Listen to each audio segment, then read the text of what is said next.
Martínez Celaya, whose exhibition, The Grief of Almost, is on view upstairs. A brief Q&A will take place near the end of the program. I'm Madeline Stewart. I'm a 25 majoring in art history, modified with human-centered design, and minoring in translation. I'm currently a Native American art curation intern working with Jamie Powell.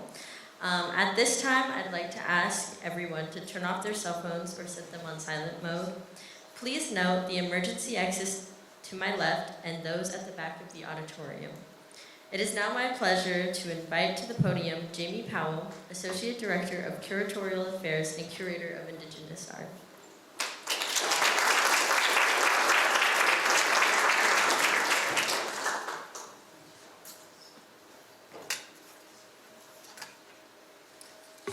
Good evening, everyone. How are you? I'm sorry. Good evening, everyone. How are you? I taught today, so I'd like to begin with our land acknowledgement that the Hood Museum of Art at Dartmouth is situated upon the ancestral and unceded lands of the Abenaki peoples. This acknowledgement reminds us of the significance of place, the continued existence of Indigenous peoples, as well as the Hood Museum and Dartmouth's commitment to building respectful relationships with those who call these lands home today.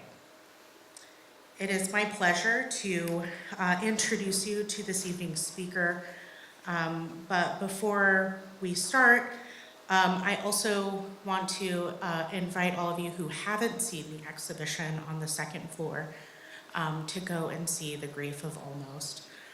We have referred to this as a project nearly a decade in the making.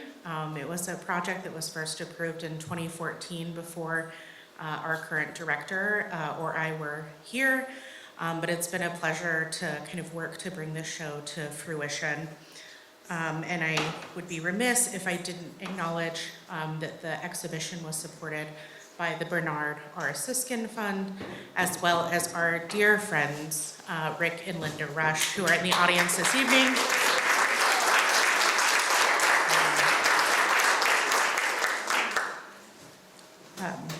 So without further ado, I will introduce our speaker, and then he and our the Virginia Rice Kelsey 1961 as director of the Hood Museum, John Stomberg, will be in conversation, followed by a Q&A. Enrique Martínez Celaya is an artist, author, and former scientist. His work is held in over 60 public collections, including the Metropolitan Museum of Art, the Whitney Museum of American Art, the Museum of Fine Arts Houston, the Los Angeles County Museum of Art, the Moderna Museet in Stockholm, the Huntington Library Art Museum and Botanical Gardens, and the Museum of Contemporary Art, Los Angeles, but also here at the Hood. His notable projects and exhibitions include the State Hermitage Museum in Russia, the Phillips Collection in Washington, D.C., and the Berlin Philharmonic in Germany. He has also been selectively incorporated into two-person exhibitions with historical artists who have been influential to his practice, including Albert Pinkham Ryder, Keita Colvitz, and Diego Velázquez.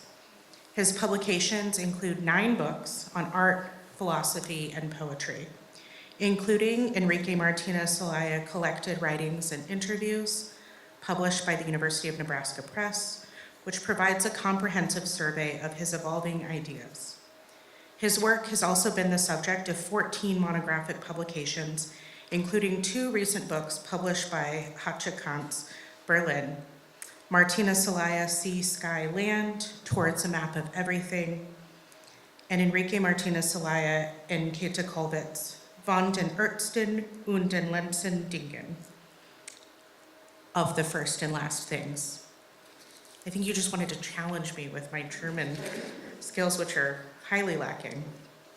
Martínez Celaya is the first Provost Professor of Humanities and Arts in the history of the University of Southern California, a role that underscores his broad intellectual and creative interests. He has also served as the Roth Family Distinguished Visiting Scholar, as well as a Montgomery Fellow here at Dartmouth College.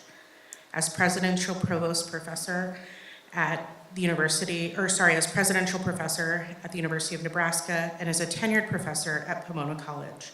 He's been invited to speak at Stanford University, the Metropolitan Museum of Art, and the Aspen Institute, among others. In 1998, he founded Wayland Star, an initiative that integrates artistic mentorship, cultural engagement, and publications in critical theory, art practice, and poetry that are internationally recognized. Born in Cuba and raised in Spain and Puerto Rico, Martínez Celaya's interest in both art and science shaped his multifaceted career.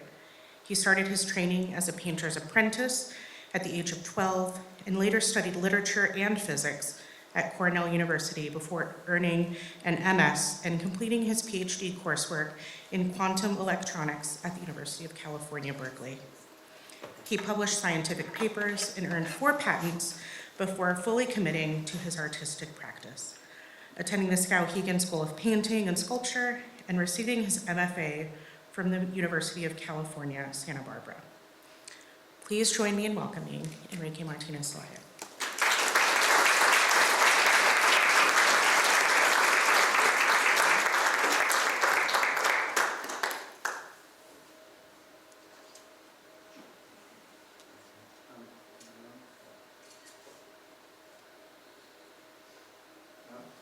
Can you hear me? Yes, great, thank you. So thank you very much for your introduction. Thank you, John. Thank you for your perseverance. 10 years is a long time for us. We have gone through a pandemic, we have gone through a construction, and here we are. So I'm very, very happy to be here at Dartmouth and be able to speak to you, and thank you for all of you for coming. So, if you haven't seen it yet, The Grief of Almost is a participatory environment featuring 4 large paintings and a sculpture of a plane and a tree where visitors can pin their poems or notes. In this brief introduction to my conversation with John, I would like to discuss the project, explain how Robert Frost's life and poetry became part of it, tell you a few things about my practice, and conclude with a video showing the process behind one of the paintings in the exhibition.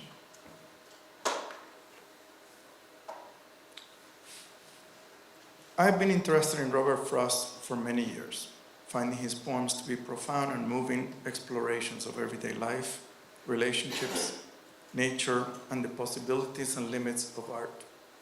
Over the years, my interest in his poetry has grown, along with my concern with the connections between his life and his work. But why Frost? To properly answer this question, I would like to go back almost 5 decades. It might seem strange to dig up childhood for explanations of mature work, but I hope that what I will have to say will justify what may appear to be a digression. I started my training in art as an apprentice to a painter at the age of 12. It was also around the time I became interested in philosophy, physics, and literature. This outpouring of curiosity was the result of some inherent questioning in me, amplified by the survivalist mindset and urgency of a double exile and the questioning of early adolescence. This early view of art and knowledge as tools for transformation, understanding, and navigating life was shaped by the Caribbean emphasis on practical spirituality and my experience of being both influenced by and disenchanted with Cuban Marxism. For me then, art and knowledge were not merely to be accumulated or enjoyed or lived, serving as a moral compass that guided my actions, decisions, and engagements with the world. It was literature, particularly writers, particular writers specifically, more than art, philosophy, or physics, that provided me with a model of how to be in the world, consistent with my views and aspirations. In those early days, the writers who guided me were Alexander Solzhenitsyn, Miguel Hernández, Antonio Machado, Friedrich Nietzsche, Soren Kierkegaard, Mario Benedetti, Hermann Hesse, Alejo Carpentier, and Leo Tolstoy. Even after all my education and the wanted and unwanted schooling life has offered me, since those teenage years, my reasons for learning and for doing my work have not fundamentally changed. My experience and the way of my primary motivations now is to ensure that there are not many contradictions between my work, how I engage with it in the world, who I am, and my values. I have little interest or patience for the pursuit of art or knowledge as something abstract and isolated, confined to theoretical realms and disconnected from the moral and existential questions that define human life. I also try to avoid the artistic culture of spectacles and trends, whether cultural or market-driven. And I don't believe the primary use of art at this historical juncture is to edify the public on social issues. Along with philosophy and the questions that life brings up, poetry has continued to guide my practice. Not so much in the content of poems, as is often the case for artists, but in what poetry does and how it does it, the means of poetry. The list of poets I think about regularly is long and varied. Just to mention a few: Thomas Tranströmer, Martínez Celaya, Hart Crane, Joseph Brodsky, Paul Celan, Olga Sedakova, Czeslaw Milosz, Robert Lowell, Cesar Vallejo, Mahmoud Darwish, Jose Emilio Pacheco, Herman Melville, and Octavio Paz. I have also built work around the poems of T.S. Eliot, Boris Pasternak, Robinson Jeffers, and Harry Martinson. But it is Robert Frost whom I have read and considered the most. Unlike many modernist poets, Frost chose an ostensibly simple conversational style rooted in the familiar rhythms of rural New England. Yet this simplicity, this lightness, is deceptive. What they leave in their wake is not the folksy wisdom of posters or memes, but often existential dread. I am deeply interested in that rare combination of apparent accessibility in form and profound existential and personal explorations. I'm also intrigued by his life, seen through the lens of his work, and his work viewed through the lens of his life. When I was first invited to do a project for the Hood Museum of Art in the spring of 2014, the possibility that Wilson Hall, the former library, might be included as part of the new museum made me think of the young Robert Frost, briefly a Dartmouth student in 1892, and the impact that this encounter with a poem in that old library had on him. In 2015, I came to Dartmouth as a Montgomery Fellow and worked on my ideas for the exhibition by sifting through the poet's archive around our library and visiting his former house in Derry, New Hampshire. As the project developed, I decided to include Frost and his family history, which seemed shaped by both connection and disconnection, and directly tied to his inquiries into time, regret, and an indifferent universe. The landscape of this area also played a role, though I didn't know how yet. I chose to focus my attention on two periods of his personal and poetic biography. The early period between 1900 and 1914, when his identity as a poet was shaped, and the period between 1934 and 1940, when he was close to my age now.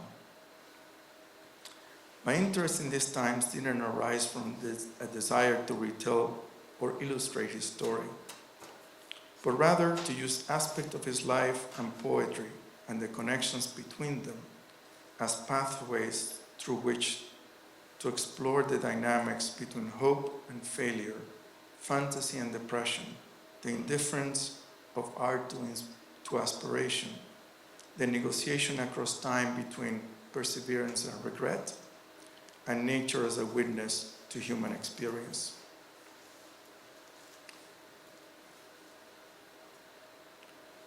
To me, the connection between the earlier and later periods is a photo of Robert and Carol Frost leaning against a fence, which I keep over my painting table along with 2 dried apples from the Frost dairy farm. Along with these photographs, 4 primary visual elements drawn from Frost's world: an apple orchard, fire, ice, and the night, serve as organizing forces in my thinking about this project. The orchard,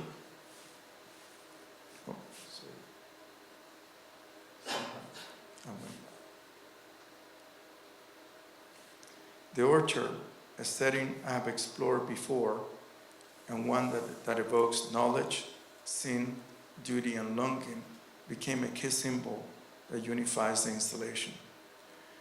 Frost's connection to apple orchards, both in his poetry and in his life as a farmer, reinforced its role as a site where nature's unreliable embrace intersects with human vulnerability.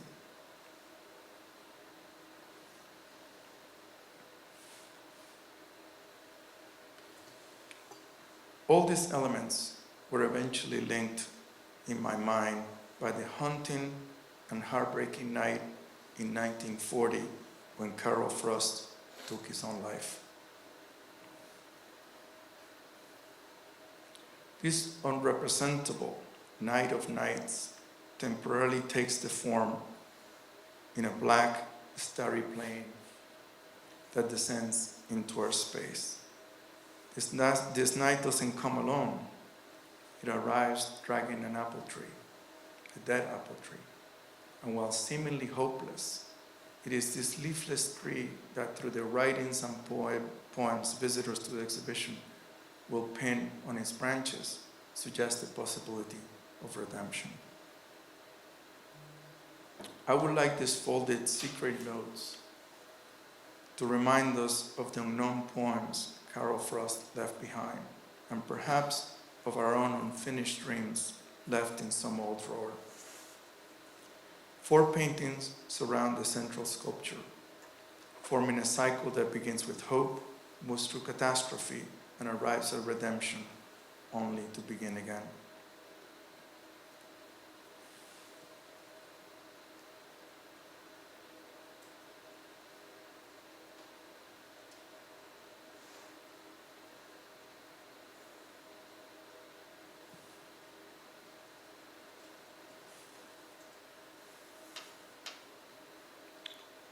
The image represents the orchard as a place where hope, beauty, generosity, resentment, duty, alienation, loneliness, and loss converge.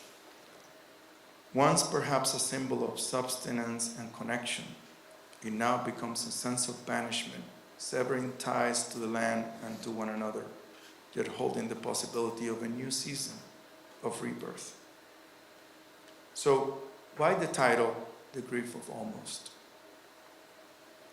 It is a way to point to the infinite gap in the near miss, the agony of almost, when it really counts.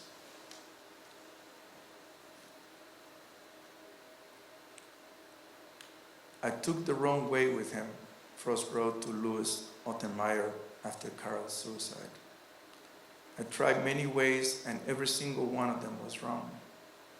Something in me, still asking for the chance to try one more.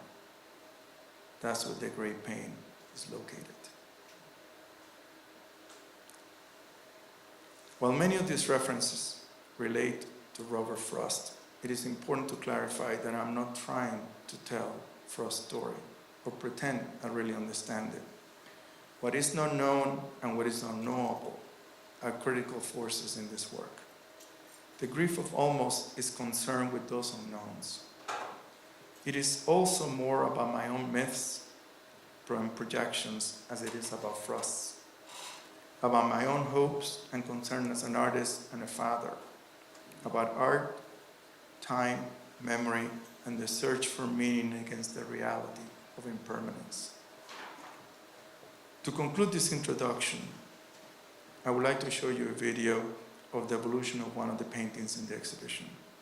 Typically, My paintings evolve over time, sometimes significantly, as you will see here. These evolutions are usually in dialogue with my writings. I think that most of what I have said is somewhere in this video. I will see you on the other side of the video when John and I talk.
No, not yet.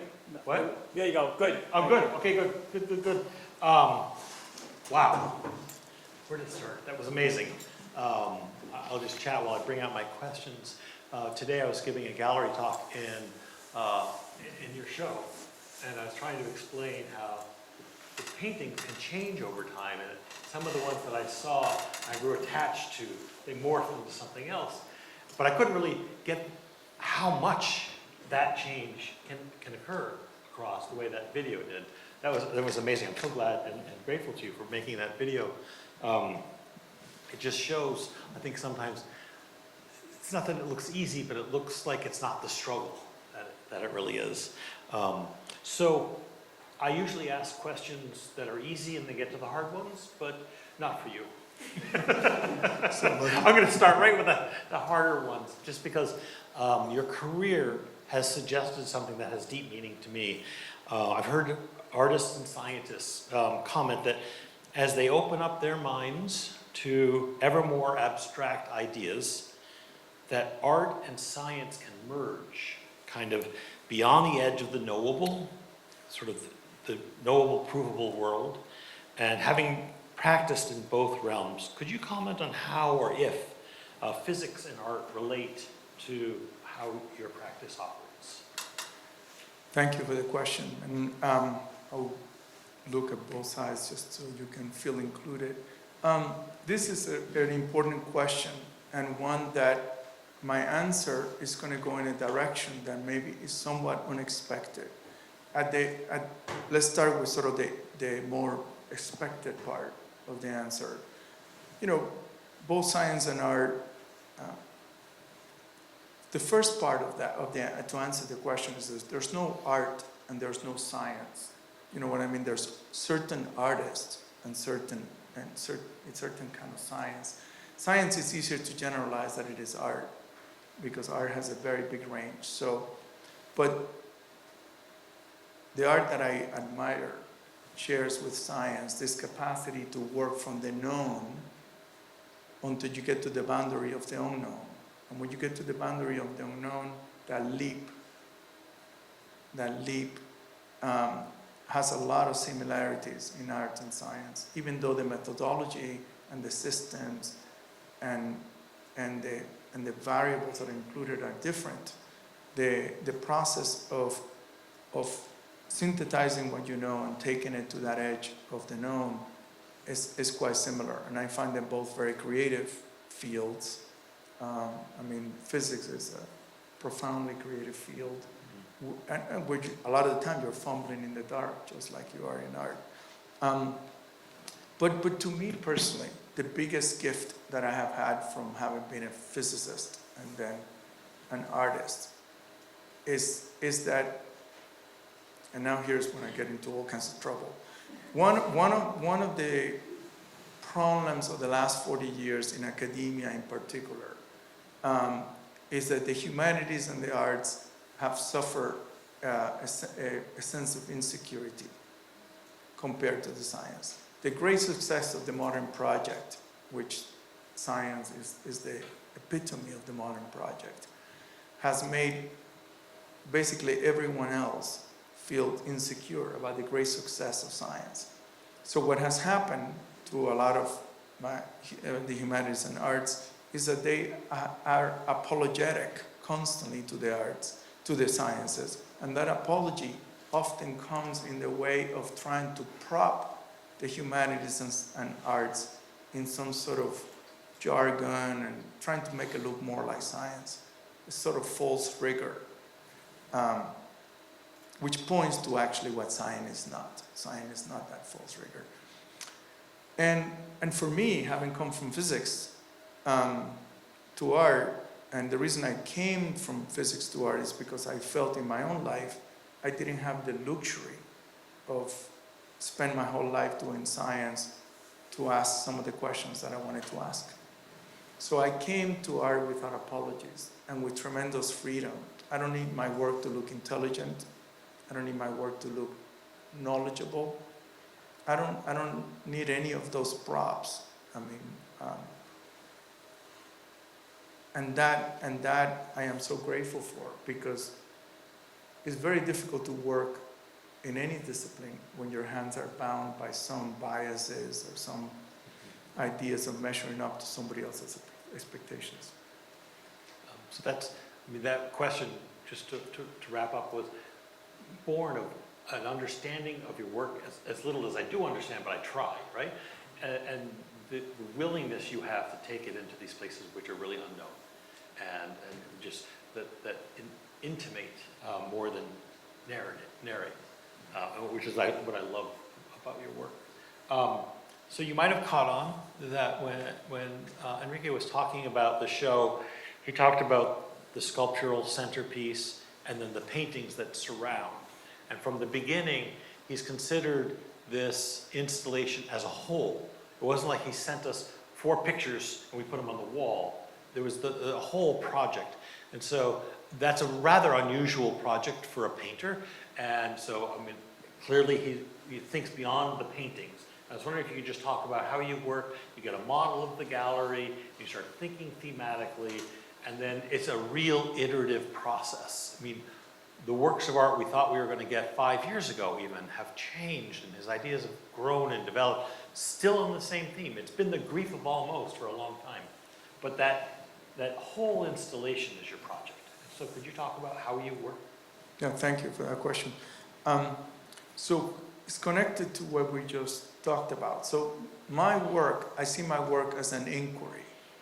So what I mean by that is there's not a knowledge beforehand. There's not like I know something beforehand that I'm going to preach to you or teach you something that I know or express a previously known emotion or anything like that. I go into my studio the way a scientist goes into his or her laboratory to discover something new, not known before. There's no point to go in a lab to do what you already know about. So I go into the studio to understand things that are very difficult for me to understand, things that I can understand through philosophy, through common sense, through science. Basically, there is a pocket of things that resist every kind of inquiry. And it's to those things that resist every kind of inquiry that I launch myself with art towards it. So, and this is why the works evolved, because the works create a stage and I think this is it, and I write about it and realize this is just another step in trying to discover what is present here. So I think of my work as a totality, and the exhibitions I do for museums and galleries is always conceived as a totality. I'm primarily a painter by training, but sort of is my interest in philosophy and poetry that ultimately made me think of them as environments, much more than the experience with installations. So, like just most recently, I just finished a very, very tight installation at a museum in New York. And that evolved like this one evolved, with the same kind of discoveries. So at the end of a painting like this, like you saw, if I know why it works, if I understand how it works, then I will paint it over. So the only works of mine that survives is the one that seem to be true, and I know all the questions around that word, that seem to be true, yet I myself cannot deconstruct how is it that they will function. And then at that moment, I know they have autonomy and they can live on their own. No, and it operates that way. We have had conversations with visitors who come in and they're confronted, with the airplane first. And it's not sensational. It's painted black and it's tethered to this tree. So it really slows people down. And then most of the responses that I've had have been, I've had to come back 3 times because I had to think about this, walk through and work on it. And I think that's one of the ways that your work works in tandem with or parallel to poetry. Poetry doesn't give up its gifts either, right? I mean, that's the beauty of poetry, is that you're never really sure how close you're getting to the writer. And you talked a bit about Frost. But when I see your work, I think a lot about poetry writ large, you know, and there's this word, I think it's just too fancy, it kind of means poetry, but there's poesy, you know, and I think of your work and poesy, and I was wondering if you could just talk a little bit more, not about Frost particularly, but about how you think about poetry and how it impacts the way you think about your work. Yeah, that's a complicated question. You know, a lot of the time when people use the word poetry in the visual arts, at least in my experience of hearing it, 50% of the time means some sort of flowery quality to it. And then maybe 25% of it means obscure. And who knows what other weird things people think of poetry. To me, I think of poetry as the very foundation of truth. Poetry goes into those spaces. Sometimes people say, doesn't the poet tell me in words what it really means? I mean, I have heard that comment a million times. So to me, a great poet has the capacity to bring these allusions, these metaphors, and these references, these images that are unexpected. Somebody like Thomas Tranströmer, his capacity to bring these images that seem so perfectly chosen, but you've never seen them before. That ability to do this coalescence of multiple images and multiple references at once until something bright and luminous occurs that is very precise. It's very precise, but it's not precise in a way that you can describe it. You recognize it, but you cannot break it apart. And I find that very, very profound. I'm also interested in the kind of structure and architecture of poetry. So I never look at a poet and take the contents. For example, Albert Pinkham writer would read Victor Hugo's writing, Toilers of the Sea, and then take the imagery of the Toilers of the Sea and make paintings about it. And those are fantastic paintings, but that's a different way of working. I'm interested, I don't really care about the themes. I would never think of, you know, Mending Wall or something by Frost and think I'm going to make a painting like it. What I'm interested in is the territory, the emotional texture that someone like Frost or someone like Cesar Vallejo or someone like that is mining and trying to understand how they're going about that territory and the spaces that they're creating open. Poetry is about opening spaces that there's a discontinuity in what we understand.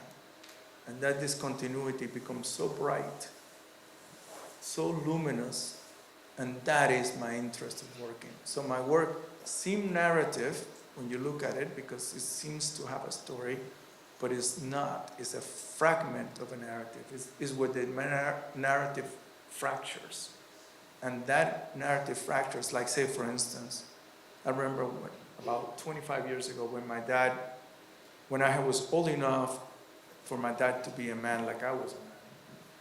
And I looked at my father and he was leaning over and I looked at his arm and I realized he was aging. And he was older. And I never have noticed his arm aging. And I looked at it and that's one of those moments of discontinuity. I can tell it to you in simple words, but what was in that moment was infinitely dense. So that's a moment to do work. Thank you for that really, really beautiful description or intimation of how you work and how you approach poetry, because I think there are misunderstandings of the depth that painters inspired by poetry operate, and it's not like a painting of a fork in the road, you know, which would just do absolutely nothing, you know, so leaving the content alone. But clearly your work operates at a much deeper level, and that's why we're so honored to have it here at the Hood Museum. So I promised some easier questions. That was amazing. Thank you for those honest and deeply profound answers. But your process, it's really, we saw it in the video, it's kind of amazing how much goes on. And I was wondering if you could just take us through a day. You get up in the morning, you have your coffee, you go put on your paint clothes, and you've got a big blank canvas. Like, how do you start? What is that process like? And if you could just take us a little bit through a day in the life of the Sure. artist. Well, I don't drink coffee. You don't drink coffee? Oh my God, it's a real miracle. Especially for a Cuban. So I typically, when I take on a project, when a gallery, a museum says they want to do something, the first thing I do is I create a model. And the reason why is because even though I'm writing on the side in preparation for it, the model helps me, gives me like a focal point to what's going to happen. I begin to intuitively understand how people move through the space and so on. And then I write, and then in a day-to-day labor, I go between writing, which I usually publish separate from my work in books, and I write usually in the morning, although there's no order, and then I go to a studio, and I have a very large studio with multiple rooms, so I work in many paintings at once, and typically many projects at once. I do all my own work. I have assistants, but they help me in the sort of business side of it. And the reason why I kind of have assistants make my work is because you saw what happened. I wouldn't know what to tell an assistant. So see what you can do. So anyway, so I go and paint for a while, then I go back and write, and then I switch over to work in the model. For example, right now I'm preparing a plan, and I'm very early on in these models, and I'm looking at it, and I'm trying to think about what does it want to be. So that's what it is. And then I also do readings, and I have a academic appointment, and I'm lucky that I only teach one seminar each semester, and I picked my seminars based on what I'm thinking. So that also helps in a different way. I don't look at a lot of work. I only see works when I travel. I don't ever see work in LA, just because I'm in LA, I'm working. When I was younger, I did. And the people who I'm thinking about day to day in this process that I'm reading and looking as reference are almost never artists, are usually writers. So when people ask me, who are your influences, the people you're talking about, I always have to talk about who they were when I was younger, not who they are today. Because today I'm not really, it sounds very ungenerous, but I'm not really thinking that much about what's going on, for better or for worse. Thank you for that. So at this point, and I'm not just flattering him, I mean, it's safe to say that you're a successful artist, and that you're doing very well. And it wasn't probably always that way. And I think the students in the room especially would like to hear a little bit about early times. There must have been some moment when you're like, what am I doing? Am I good enough? And that sort of thing. And I think for younger folks, it's great to hear how you get past that, how you move on and end up at a place now where you have a beautiful studio, shows, museums, and so forth. Yeah, for the students that are here at Dartmouth, so you only come to the school if you were a good student. So I was a very good student in high school, and I was the first son to a Cuban family, and I was the first grandson, so I was the oldest of my generation. And Cubans, I don't know if you know anything about Cubans, but they're really, education is a big deal, and success is a big deal. And if I come from a family of doctors, so the fact that after doing so well in school and stuff, I decided to be a physicist was already a disappointment. So, a medical doctor is the thing to be. So then I went to all these schools. My parents, even though I had fellowships and all that, and I was very lucky for that, my parents would move. We were exiled twice, went from Cuba to Spain during Franco, then exiled from there to Puerto Rico. And then ultimately I came here to America. And with that history, and with all the difficulties my family went through, and with some family history of a lot of dreamers in my family, when I told my parents that I was going to leave physics at Berkeley, which was one of the places to do it, it was death. It was total death for them. I mean, they cried all the time. My mother told all her friends that I was going through a phase, which has lasted for about 40 years. So anyway, this was very difficult, and I understood it because I knew where we have come from. So then I was doing my PhD and my Master of Fine Arts at the same time, which was not recommended, and then trying to sell my work in the parks of San Francisco. And selling the work in the parks is not a dignified thing. People make fun of you.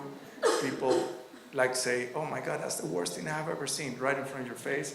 So that was really difficult. And then when I finally quit physics and tried to get my career, I was a scientist for about a year and a half, and then I stopped. And that was terrible. That was terrible.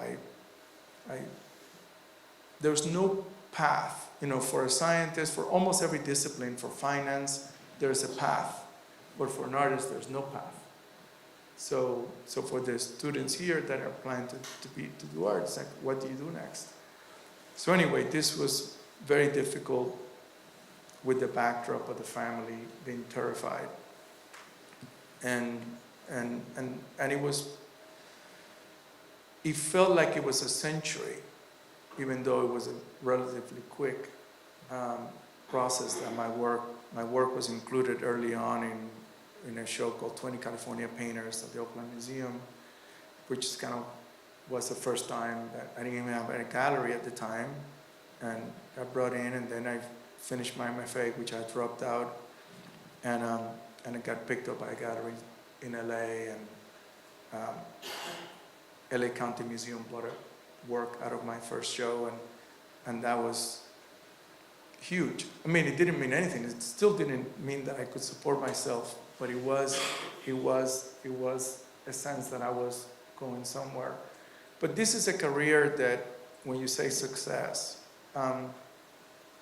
the challenges change in that success.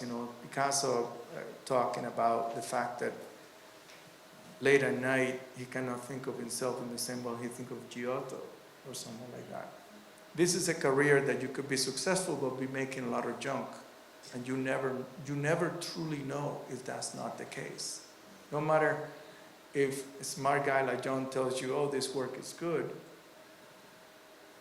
is it really good?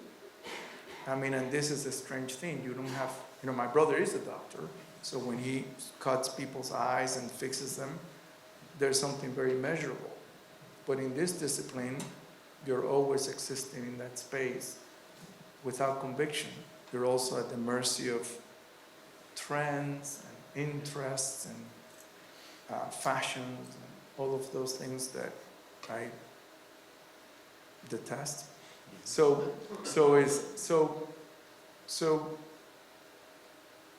what I would say, and to conclude that, what I would say to anyone who is thinking of being an artist is, the worst part is not the starving fear. The worst part is not so much the rejection. The most difficult part is waking up with doubt every day. And the more you know, probably the more doubt you have, because it's very difficult. In the show in New York, I put my work next to Diego Velázquez. So imagine what that feels like. It's like I couldn't even look at the Velázquez at the same time I was looking at my work, because it'd be terrifying. So doubt is a big part of it. Thank you for that amazingly generous and honest answer. I think that was really beautiful. It's true. I think that we all need to understand that some paths are easier to take than others. But it's good to know, because, for a young person, if I was 20 now and I looked at you, I'd be like, wow, this guy's got galleries, he's got shows, he's got made. He must be like just a perfect life. But you know, it was a struggle to get there. So thank you very much. I really appreciate that answer. I really do. Thank you for letting me ask that question. Of course. That was really fantastic. So now we want to have time for questions out there. I assume that we still have time for questions? Yeah? What? Yes. We have time for questions. Hello, everybody.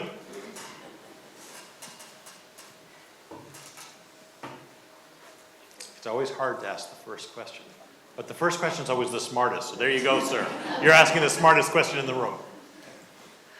Not the smartest, but I'd love to know how, if at all, Cuba has influenced your work. I mean, Cuba has influenced it in many different ways, and I had to think about it a lot. In February, I opened a show at the National Museum in Cuba. Was the first exile that did a show there, in that sense, and it was full of all the dangers, right? Like, so people were terrified I was doing it. Some of the Cubans were very against it, but I wanted to do it. And so I have thought a lot about Cuba. I mean, my work, I don't know anything about Cuban art. I don't know anything about Latin American art. My entire education is here. The people who embraced my work were initially the Germans and Scandinavians, then the English, and then Americans. I'm going to come back to your question, but this is something I'm going to say that seems so crazy, but is towards answering your question. Out of the 63 institutions that own my work, only 2 have been bought by the Latin American curator. That for a last name Martínez Celaya is a record. You know, I don't think there's anyone else with that Latin surname that can say that, because usually it's the Latin curators. So my relationship with Cuba have always been a personal one, a domestic one, a family one. It also has a lot to do with exile, which is a very particular kind of experience, not limited to, there's a lot of commonality between exiles of every country. So exile has been important. And the sense of never being able to check with the past, which comes with exile. Never be able to visit my house, never to be able to do those things. So Cuba has been present in my mind, and my initial education in literature was very based in Latin American literature, which has a lot of Cuban things in there. But the experiment was doing first the Campana Biennial in 2019, and now this show at the National Museum, and feel part of Cuba in some manner, and being embraced in that way.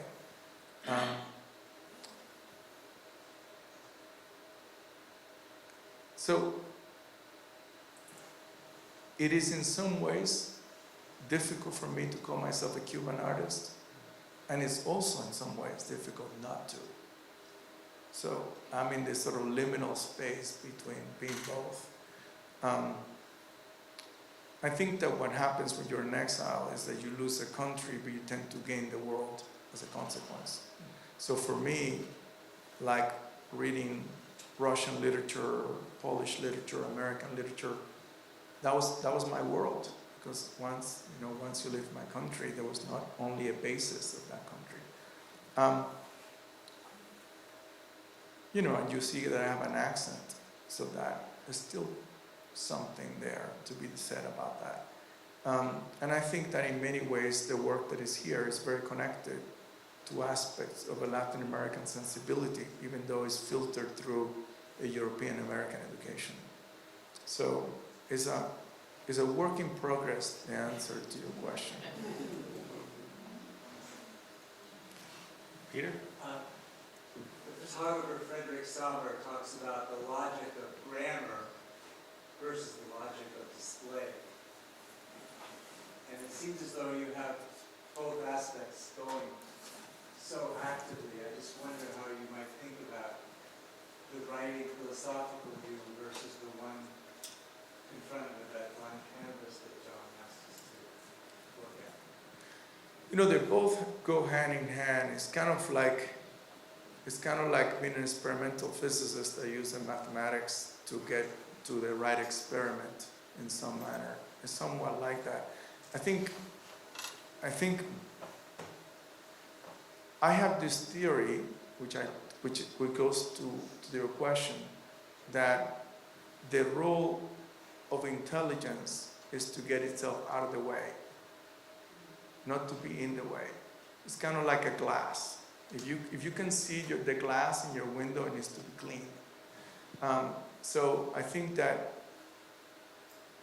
I am interested in the fine distinctions that critical theory and philosophy allow you to do, such that I can cut all the difficulties of all those distinctions out of the work. So then the work seems to be emerging from a more emotional, direct place.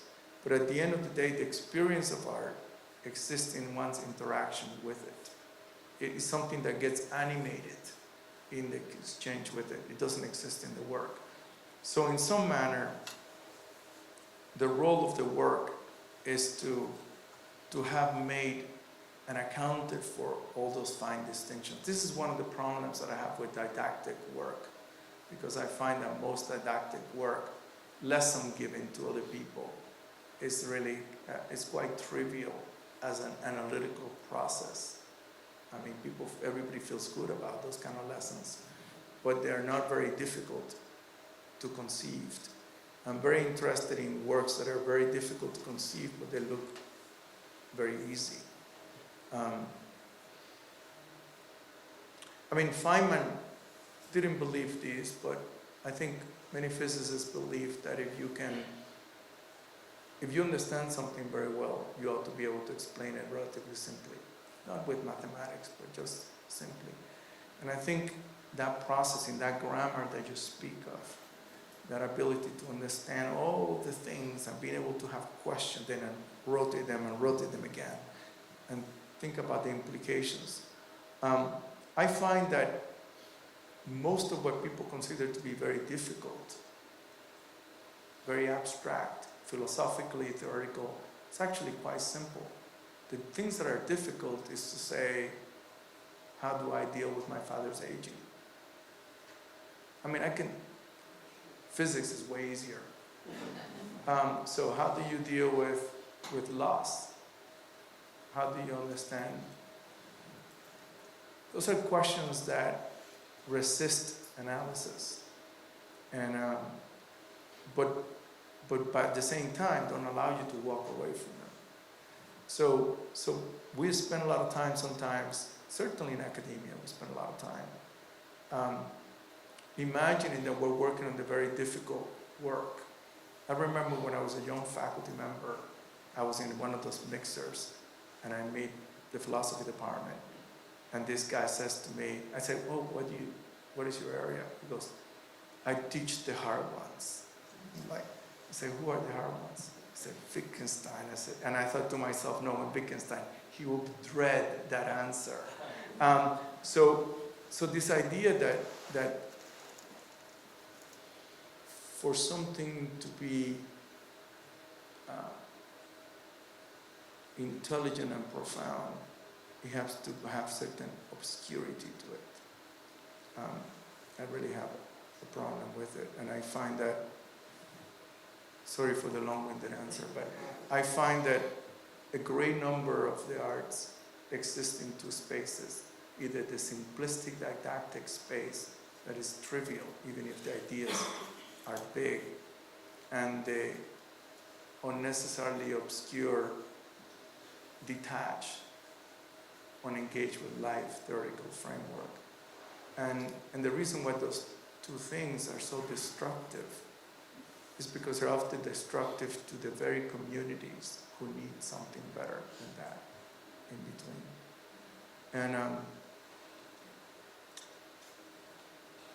And the ethics of the work of art is not in the content of the work of art. Just like Wittgenstein will say, the ethics of the work of art are in the actual embodiment of it. You know, like if I can say anything that sounds ethical, and that doesn't make me ethical, is the embodiment of those things where ethics is measured. But we have been confused too much in the arts by confusing ethical content with ethical work. And those two things are completely different. That's why there are so many unethical artists making seemingly ethical work. And Wittgenstein said, look, don't think, after all of this writing. Thank you for Yes. that so much. Thank you. I think that was it. Thank you so much. I just wanted to say how honored we are to have you at the Hood Museum of Art. It's a small museum in New Hampshire, but there are those of us who love it very much. Thank you. Thank you very much. Thank you. Make sure you get to see the show. It's a knockout. It's upstairs.